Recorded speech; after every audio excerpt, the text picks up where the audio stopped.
I don't know. You're on.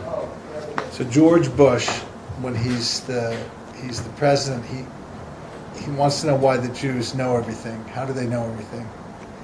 So here's what it is. They go to the mikveh on Friday, and when they're at the mikveh, so they go and say, "Was tut sich?" What's going on in Yiddish? So they train in, here's what the mikveh looks like, here's where you're going to put your clothes up, and you're going to go into the mikveh, and you're going to be there on a bench, you're going to be sitting next to somebody or standing next to somebody, and you just say, "Was tut sich?" and they're going to tell you what's going on, all the secrets. He doesn't want to be recognized, of course, as George Bush, so they heavily make up his face with a white beard, and they whiten his hair. They make him look totally different. Does not look like George Bush at all. He comes in the mikveh, takes off his jacket, starts taking off his shirt. He looks like a Hasidic guy. He goes to the guy next to him, "Was tut sich?" He said, "Did you hear? George Bush is going to be in the mikveh today." So that's the... Why can't you say this joke with Obama instead of Bush? It's a good question. It's an old joke. No, it's not because it's an old joke.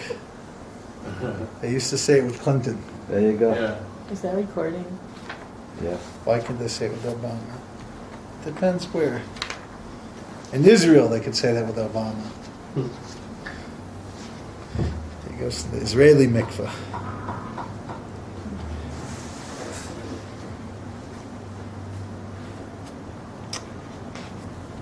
Okay, so we're going to learn a really great piece of Zohar tonight. And it's about the secret of the Zohar, or the importance of Kabbalah. That's what it's about.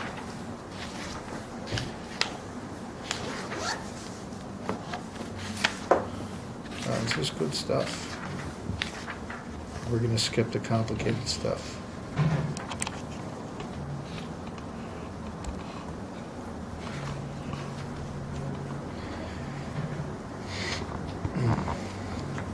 So, the Zohar actually says something very radical. The Zohar says that if you're studying the Torah for its literary value, there are better literary works. You're a literature major, a literature professor? Yeah. How would you rate the Torah on a literary level? It ranks pretty high. Shakespeare and the Bible are like, they're up That's there. true. Sure. It is up Most there. translated. What? Being the most translated. No, but I'm talking about even just in terms of its kind of literary quality. But the Zohar doesn't quite feel that the Torah is on the highest level, on a literary level. It believes there are better literary works. Is it the best-selling book of all time? Well, that's because of religious reasons. If people didn't believe in it, it's a question of how many. I'm sure it would still sell, but not on the same level. Now, the other question is, what about the story of the Torah? The Torah is telling all these stories. It's telling us about creation. It's telling us about Adam and Eve, and it's telling us about the history, the Tower of Babel, and Noah, and the flood, and various powerful nations that come and go that are either mentioned as part of the side story, or even Egypt is a major player, the 7 kings of Canaan and the various other smaller kingdoms. What about its historical value? Zohar doesn't think that highly of the Torah of being a very significant book of history. The Zohar says there are better books of history. There are chronicles that various kings have recorded of the histories of their countries, of their nations, of the span, at least, of the reign of their various kingdoms that their family, dynasty has reigned in. And you probably, if you wanted to learn the world history, you could probably go into great libraries and get these volumes, these various chronicles of nations, and you'd have a better history. You'd You have a more rounded history of what's going on in the world. Well, you could argue that the Torah is our history. And the Torah is our story. So it's not just about its literary value. But despite that, the Zohar questions the value of Torah on its literary level and perhaps even on its rabbinic level. Now let me explain what I mean rabbinic level. If I can get some seltzer, please. What I mean when I say rabbinic level is the rabbis are the interpreters of the meaning of the Bible. So, for example, when the Bible tells us that 6 days a week you shall work and on the seventh day you shall rest, it's up to the rabbis to understand what it is that defines work. And they use their various methods. So, for example, we have this teaching of Rabbi Yishmael of the Yud Gimel Midos Shator Nidreshes Behem, the 13 ways, the 13 methods in which we interpret Torah in. In other words, we don't just read the Bible. We read the Bible in context with the rest of the Bible, and there's a special methodology of how we deduce things that are not always apparent in the text. So maybe that's what the Torah is about. You need to know what to do. And the Torah with the rabbis together allow you to practice Judaism.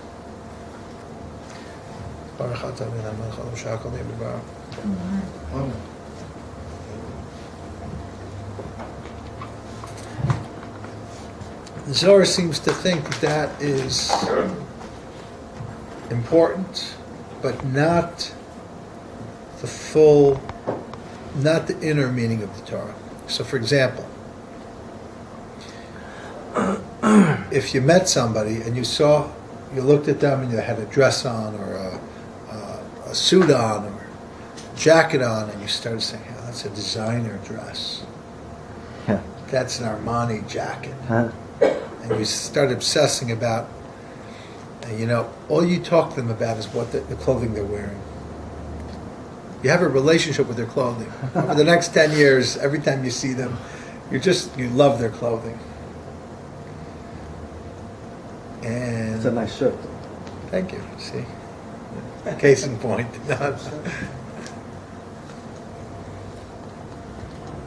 So technically, everything you see about the person is what you understand about them. That's what you see. You see a person's clothing. You see their face. The face is the only part of the body that's revealed. The face, the hands. You see maybe their hair.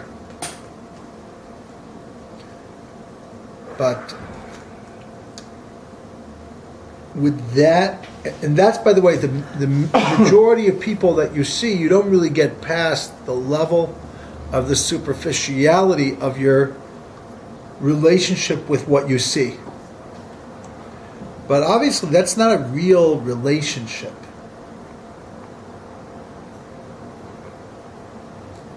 But a lot of us are like that. We fall for the superficiality. If somebody looks good on the outside, if they have the right clothing, so we assume things about them.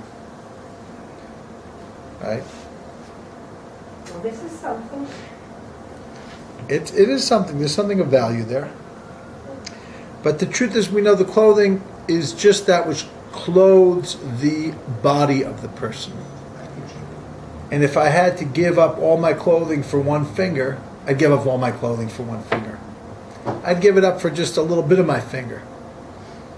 Some women wouldn't give up all the shoes. Maybe I'm being too harsh.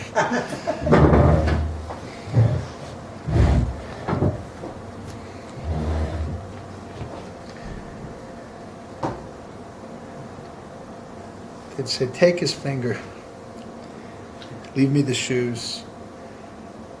So, you wouldn't want to be in a serious relationship with somebody if all they really saw was your clothes.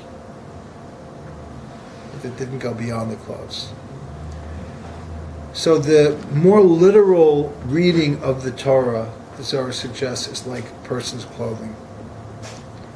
But you want to ultimately go deeper than just what meets the eye on the most superficial level. Otherwise, you're just getting the most superficial level of the Torah.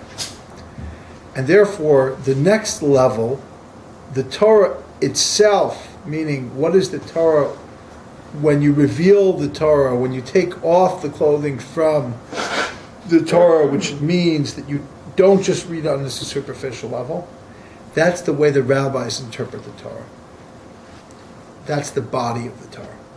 But let's say you see somebody's body, oh, look at that guy or look at that girl, what a wonderful body they have.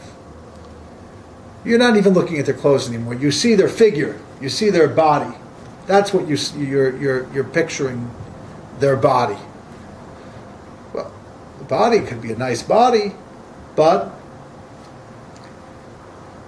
if you only are attracted to somebody on a physical body level, so you don't really need to know them on an intellectual level or emotional level. That's not what you're interested in. You're interested in them as a body.